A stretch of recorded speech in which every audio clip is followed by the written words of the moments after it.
Hello YouTube, this is Fuzzycow and we're going to do another theme deck. This time it's the Burning Winds theme deck, the one that came out with Phantom Forces.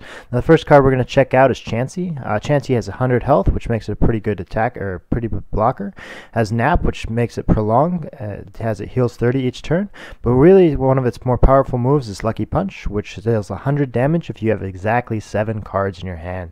It costs 3, so it has to stall, but it's a very good blocker, and I enjoy using it. Next card is Talonflame. This is one of our major attackers. Talonflame has 130 health, which is relatively good, and acrobatics for 1 fire, which deals 30 plus 2 if you flip 2 coins, and you get 30 more for each heads. This means that it does an average of 60 for 1, which is pretty good. Jet shoots the next attack. It does 120, which is okay, but because it increases the opponent's damage next turn by 40, that makes it really not an extraordinary attack. Really what we're going to be focusing on is acrobatics. Something that comes in this deck is this trick coin here. It allows you to reflip coins, particularly good with acrobatics. There's 4 Fletchling, which is not an extraordinary Pokemon, 2 Fletchlander, which has combustion for 3 and peck for 2, so the attacks are limiting. The next Pokemon we're going to talk about is the other attacker, which is Yama. Yama is pretty good. It evolves into Yamega. Yamega has 110 health. It has Windfall for 1 grass energy, which allows you to add some regularity into your deck. But more importantly, it has Surprise Strike. For 3 colorless, you get to deal 50 and 50 more if it's been on your bench. Because of its free retreat, it's very easy to get it on your bench, so I like to go between Talonflame and Yamega as often as possible. That's kind of the strategy I enjoy. The next card we're going to talk about is the Pyroar line. There's 2 Litleo, which is, again, not great. 1 Pyroar, which we only really use for its Flare command. If we attach an energy and then we discard it, we get to pull out a Pokemon and dictate the battle. Venonat's pretty good. Venomoth allows us to, for 1 grass and 2 colorless, we get to deal 50 and poison and confuse opponent's Pokemon. That's very situational, but it is extremely useful. Carablast is pointless. I don't like putting them out. Swaddle is okay as a blocker. Swaddloon and Swaddle both stall very well, and that's why we use them. What we're going to talk about now is the trainers. The Evo Soda's pretty good. It allows us to get our evolved Pokemon out. Potions, okay. Professor's Letter, we get 2 of these, and they allow us to thin the deck a little and get the energy we need. Roller Skates is potentially draw 3 cards, which is great. Ultra Ball, we get to put any Pokemon into our hand by discarding 2, which is great. Pokemon Center Lady saves our Pokemon. Pokemon Fan Club allows us to get our basics out. I like getting Yanma and something else. Sycamore allows us to discard our card and draw 7, which is discard our hand and draw 7, which is good.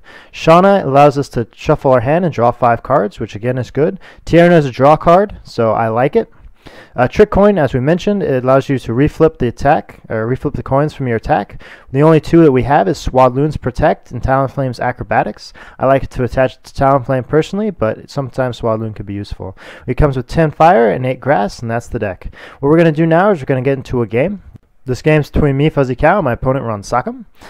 He's using the Water Basic deck. The Basic Water deck comes free. I'm using the Burning Winds deck, obviously, and this game's pretty good. I thought it was fairly competitive. Now I have Chansey out, which means I don't want to have any fewer cards in my hand than already. I do this because I have 2 Fire Energy, which I can attach to Chansey and potentially get a huge lead at the start. So basically what I'm going to do is I'm going to be stalling with Chansey, using its Nap to recover any damage that he deals to me, while attaching energy and potentially knocking out all of his Pokemon in one shot, unless he gets evolved Pokemon out. So this is why Chansey is so great as a starter. Unfortunately, it looks like I haven't drawn any energy, so this Lucky Punch isn't going to come out anytime soon. This is really bad. I need that Lucky Punch to come up, so what I'm going to do is I'm going to sacrifice this hand, which includes a Talonflame, a Pyroar, and a Venomoth, in order to get that energy. As you can see, the energy was really deep in the hand, so I think that was an alright play. It was really risky, but it was alright. Now I'm basically relying on my Lucky Punch to win me the game. If it doesn't, I'm really set far back. But luckily, Lucky Punch is really strong, and so we're going to go with it. I have to burn 2 cards from my hand in order to continue up the Lucky Punch. This isn't too hard. I could put it down a Swaddle and a Fire Energy if I wanted, but I draw the Chansey, so I'm going to do that. Now I can Lucky Punch again, and this is my plan going forward. Really the only thing that can stop me is the N, and it's very strong. Ronsokhim's pretty smart here. He puts up the Palpitoad to confuse me. and he also plays that in. So things aren't very good, looking very good for me. I have 4 cards in my hand, so it's going to be a while till Lucky Punch comes back online. I also have a Chansey that's kind of dead on the bench. Again, if I don't have 7 cards in my hand, Lucky Punch doesn't do anything, and Chansey's only good at stalling. So good thing is I can stall for a really long time. Bad thing, I don't have anything else.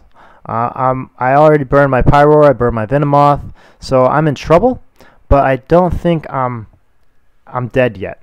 I do have a Yanmega and Talonflame, so if I can get that combo out, I'm going to be in a good shape. Till then, well, I guess I have to wait. And so I put out this Chansey. I see that I have, again, 7 cards in my hand, so I can threaten with the Chansey. But he confuses me, so Chansey is not really a good play anymore. So what I'm going to do is I'm going to try to focus on getting out my my Yanmega combo. So that's what I'm going to do here.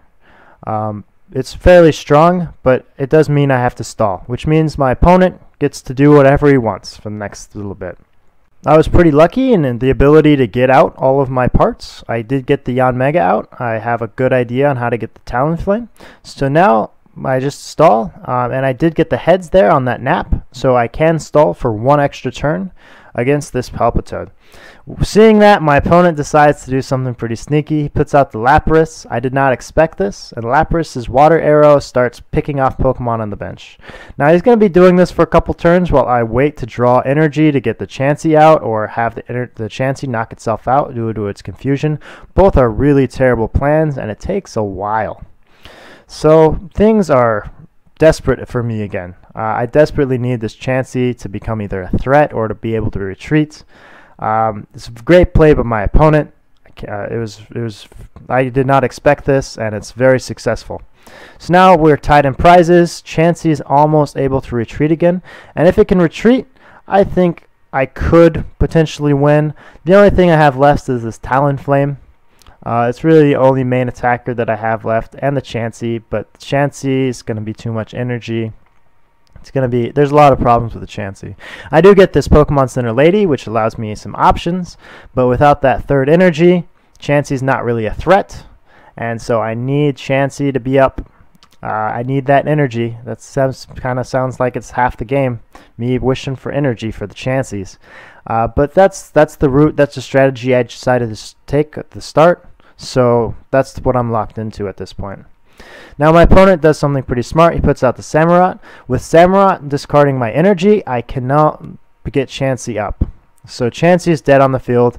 I know this.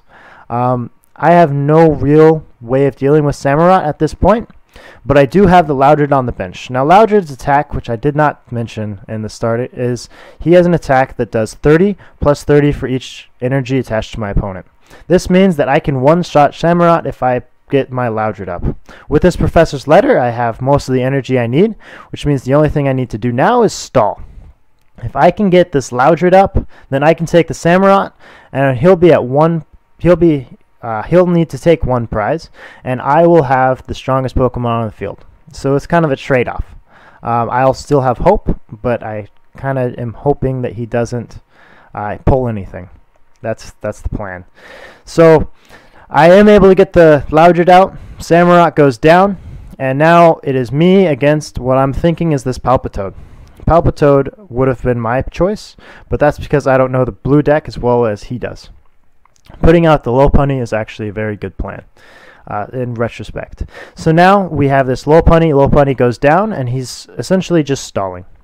He knows that there's no other need. All he has to do is pull 1 card, and he has 6 cards left to pull it. So I'm trying to get out another Loudred just in case this one gets damaged. If it dies, well, I'm dead. But if it gets damaged, I can retreat it into the other Loudred. So I'm hoping for that. He gets out the Seismitoad, and I say, crap. I have no real way of dealing with Seismitoad. Energy Press deals 120. Seismitoad has 150 life. I thought Echoing Voice was on my creature, but it wasn't. So that's the game. Good game. I hope you enjoyed the video, and thank you for watching. This has been Fuzzycow.